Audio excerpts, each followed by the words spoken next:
You're right guys, this is while the glue dries. First up, I've got something you can make really quick this week. Wooden emojis. To make the emojis, I used a scrap piece of pine, some emojis printed onto self-adhesive paper and a router. I used a profile bit in the router to carve the designs. It's just a case of routing the facial features into the wood.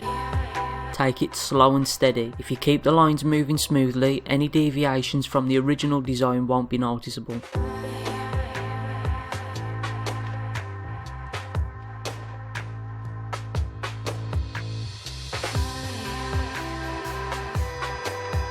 I also tried the design in some 18mm plywood to see how it would look. I used my bandsaw to cut the shapes out. You could use a jigsaw, a scroll saw or even a coping saw by hand too. Of course using a jig would give you perfect circles. As you can see, I cut a flat edge on the bottom of the emoji so they can stand up easier. It's over to the sander to finalise the shape. Sanding to the lines is really quick on a belt sander.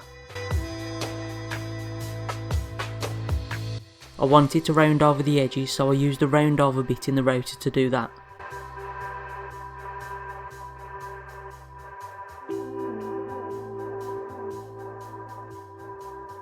After some hand sanding they were ready for paint.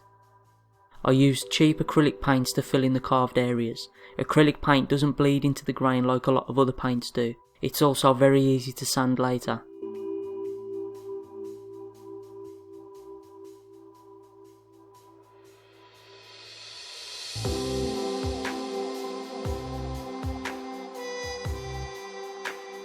With the paint dry, sanding reveals the sharp carved edges and shows the design clearly. It's easy to touch up any areas that have been sanded away with a little more paint.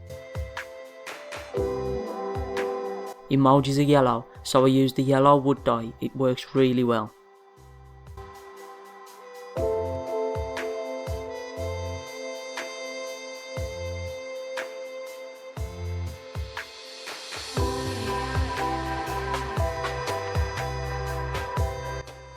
After they were dry, I finished them with a couple of coats of spray lacquer.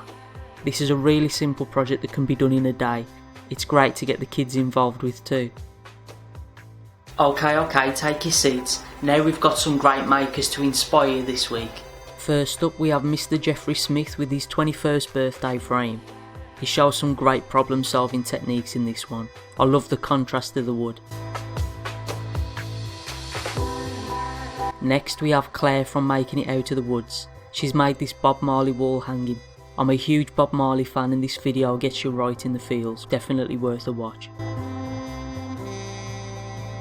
Pam from Highland Boxes is up next. She's been working with resin again this week. Her videos are really easy to follow and understand. You've got to check out her channel if you want to give resin a try. John Clothier this week has made a beautiful wall hanging. He shows some great techniques in this one and as always explains the process really well. Such a stunning piece. Finally we have the godfather himself, Jimmy Diresta. You can't help but be inspired by Jimmy's work. This library desk build is full of useful tips and tricks. Remember, all the links to everything you've seen here today is down in the description down below. As part of While the Glue Dries, I'll be highlighting competitions, events, sales, so if you've got anything like that that stands out, get them over to me. All my social medias linked down below. You can find me as Average Joe's Joinery everywhere really. There is a couple of events to mention. First up, it's the Maker Fair UK happening in April and that's in Newcastle. All the information is down in the description, along with the information about Makers Central, which is happening on the 5th and 6th of May in Birmingham. It's going to be the biggest event this year. I'm definitely going to be at both, so I can't wait to meet everyone and shake your hand in person. Before I go, I want to say a massive thank you to all my Patreon supporters. Honestly guys, it really means a lot, and I've actually had 3 new supporters in this last week. We've had Dirk, Ian and Victor. Thank you so much guys, honestly I can't begin to thank you all enough. Thank you all for watching, I'll see you next week.